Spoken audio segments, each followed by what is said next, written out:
டெல்லினால கில்லி மாதிரி பயப்படுறாங்க திமுக கூட்டணி அப்படின்ற மாதிரி ஒருத்தர் பேசியிருக்காரு. ஏன் அப்படி பேசியிருக்கிறார், பேசியது யா பார்த்துருவோம் வாங்க. தமிழ்நாடு பாஜகவின் தலைவர் நயினார் நாகேந்திரன் அவர்கிட்ட என்ன கேட்குறாங்க, டெல்லிக்கு போகிறத பற்றி திமுக சொல்லிட்டு இருக்காங்க, ஒருத்தருக்கு பின்னாடி ஒருத்தராக டெல்லிக்கு போயிட்டே இருக்கிறாங்க அப்படின்ற மாதிரி விமர்சனம் வைக்கிறாங்க திமுக தரப்பில் அப்படின்னு ஒரு கேள்வி கேட்குறாங்க. அதுக்கு நயினார் நாகேந்திரன் அவர்கள் என்ன சொல்கிறாருன்னா, டெல்லின்னா இவங்க ஏன் பயப்படுறாங்க, இவங்க தைரியமாக இருக்க வேண்டியது தானே அப்படின்ற மாதிரி அவர் ஒரு கருத்து சொல்லியிருக்காரு. இன்னொன்று என்னென்னா, அவங்க ஆக்சுவலாக எங்கள் கூட்டணியில் என்ன பண்ணுறாங்கன்னு பயப்பட தேவையில்ல. திமுக கூட்டணி எதை பற்றி பயப்படணும், நம்ம கொடுத்த வாக்குறுதிகளை நிறைவேற்றலையே, அது மக்கள்கிட்ட எப்படி ஒரு எதிர்நிலை ஏற்படுத்தியிருக்கு, அதை நம்ம கிரவுண்டில் போய் தெரிஞ்சுக்கணுமேன்னு சொல்லணும். உதாரணத்துக்கு கட்டணம், இப்போ சொத்து வரி உயர்வு, நாங்கள் சொத்து வரியை 300% ஏற்றவே இல்லை, அதை பற்றி மக்கள்கிட்ட போய் சொல்லி கேட்கணும் என்ன நினைக்கிறாங்க அதை பற்றி அப்படின்ட்டு. மின் கட்டண உயர்வு அதை பற்றி கேட்கணும். மாதம் மின் கட்டணத்தை நாங்கள் மாற்றுவோம், 2 மாதத்துக்கு ஒரு தடவையாக இருக்கிறத மாதம் கட்டணமாக மாற்றுவோம்னு சொன்னாங்கல்ல, அதை பண்ணலையே, அதை பற்றி கேட்கணும்ல அப்படின்ற மாதிரி அவங்க பண்ணாததை பற்றி கான்சென்ட்ரேட் பண்ணி அதை எப்படி அதிலேருந்து நம்ம தப்பிக்கிறதுன்னு யோசிக்கிறத விட எங்கள் கூட்டணியை பற்றியே கவலைப்பட்டுக்கிட்டு இருந்தால் வேளாங்கிடும் அப்படின்ற மாதிரி பேசியிருக்காரு நயினார் நாகேந்திரன் அவர்கள்.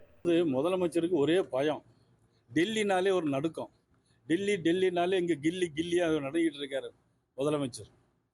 ஏன் அப்படின்னு தெரியல. அதாவது எங்களுடைய கூட்டணி நாங்கள் பெங்களூர்லேயும் பேசுவோம், டெல்லியிலையும் பேசுவோம், தமிழ்நாட்டிலையும் நாளைக்கு தமிழ்நாடு இன்னும் தான் பேச போகிறோம். இவங்க நாங்கள் பேசிட்டதாகவே முடிவு பண்ணி நம்மளுடைய முதலமைச்சர், திமுக, நம்மளுடைய நண்பர்கள் எல்லாமே ஒரு பயத்தில் போய் நடுங்கி போய் இருக்கிறாங்க. அதனால தான் எங்களை பற்றி பேசிகிட்டே இருக்காங்க. அவங்க கவலைப்பட வேண்டியது மக்களை பற்றி கவலைப்படணும். மக்களுக்கு நாங்கள் எதை செஞ்சுருக்கோம், 523 அதெல்லாம் 500க்கு மேலே தேர்தல் வாக்குறுதி சொன்னோம், அதெல்லாம் நிறைவேற்றிட்டோம், நாங்கள் சொத்து வரியை கூட்டலை, 300 மடங்கு சொத்து வரியை நாங்கள் கூட்டலை, மக்கள்கிட்ட கேட்கணும். மின் கட்டணத்தை கூட்டலை, மக்கள்கிட்ட கேட்கணும். மின் கட்டணத்தை 2 மாதத்துக்கு ஒருக்கா நாங்கள் கணக்கெடுப்போம்னு சொன்னோம், நாங்கள் செய்யலை அப்படிங்கிறது மக்கள்கிட்ட சொல்லணும். அதுக்கு அடுத்தது இப்போ புதுசாக ஒரு கூட்டணி ஒன்று சேர்ந்துருக்கிறாங்க. ராமதாஸ் ஐயா இருக்கார்ல, அவருடைய பாமக பகுதி இருக்குல்ல, இப்போ பாமக 2ஆக பிளந்துட்டாங்க. அதில் ஒன்று அதிமுக கூட்டணியில் இருக்குது, இன்னொன்று மிச்சமாக இருந்தது ராமதாஸ் ஐயாவுடைய ஆதரவாளர்களோட இந்த பகுதி. அவங்க என்ன பண்ணியிருக்காங்கன்னா, சசிகலா அம்மையார் புதுசாக ஒரு கட்சி ஆரம்பித்தாங்கல்ல, அவங்களோட கை கோர்த்து அவங்க ஒரு கூட்டணி ஃபார்ம் பண்ணியிருக்கிறாங்க. இல்லை என்ன பண்ணுறது, ஒரு கூட்டணி ஒன்று ஃபார்ம் ஆகிருக்கு. அந்த கூட்டணியை பற்றி இப்போ கேள்வி கேட்கணுமா இல்லையா நயினார் நாகேந்திரன் அவர்கள்ட்ட, என்ன சார் புதுசாக ஒரு கூட்டணி வந்திருக்கு, இதனால் தேர்தலில் ஏதேனும் பின்விலை வருவா அப்படின்ற மாதிரி கேட்டால் அவர் என்னன்னா அசால்ட்டாக டீல் பண்ணுறாரு. இந்தியாங்கிறது சுதந்திர நாடு, நாளைக்கு நீங்கள் கூட பிடிச்சிருக்க மைக்கை தூக்கி போட்டு ஒரு கட்சி ஆரம்பிக்கலாம்.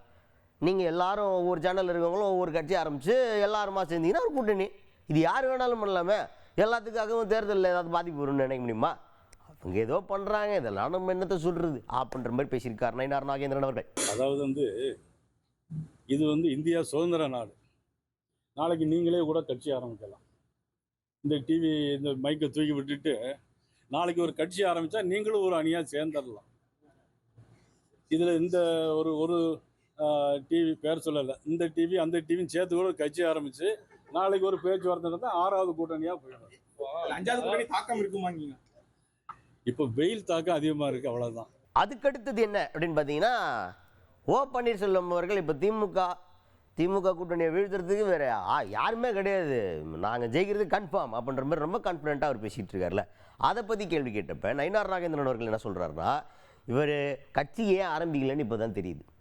எப்படியும் அவருக்கு தெரிஞ்சு போச்சு, நம்மளால் ஒன்றும் பண்ண முடியாது, அதனால் இப்போ போயிட்டு புரட்சி தலைவர் அப்படின்னு சொன்னவர், புரட்சி தலைவர் அம்மான்னு சொன்னவர், இப்போ இங்கேருந்து அப்படியே போய் திமுகவில் போய் சேர்ந்துருக்கார்.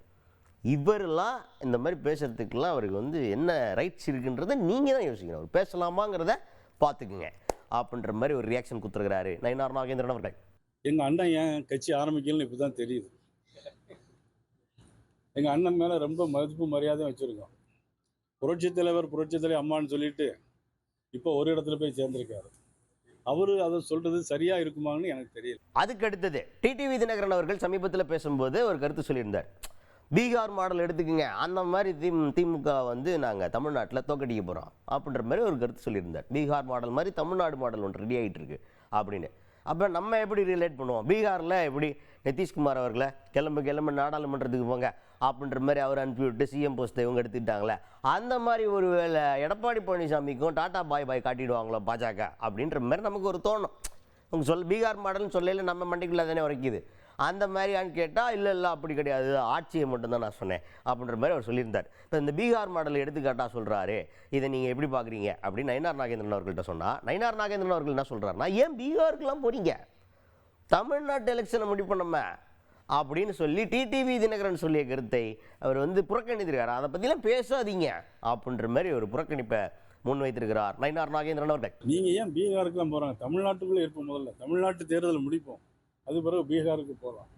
பீகாரில் என்ன நடக்கு அப்படிங்கிறது உங்களுக்கெல்லாம் தெரியும். தெரிந்திருந்தே ஊடகங்களில் இதெல்லாம் கேட்குறீங்க. நீங்கள் முதல்ல நீங்கள் உங்கள் கூட்டணியை விடுதலை சிறுத்தைகளுக்கு எத்தனை சீட் கொடுத்துருக்கீங்க, பேசி முடிச்சிட்டிங்களா அப்படிங்கிறத முதலமைச்சர்கிட்ட கேளுங்க.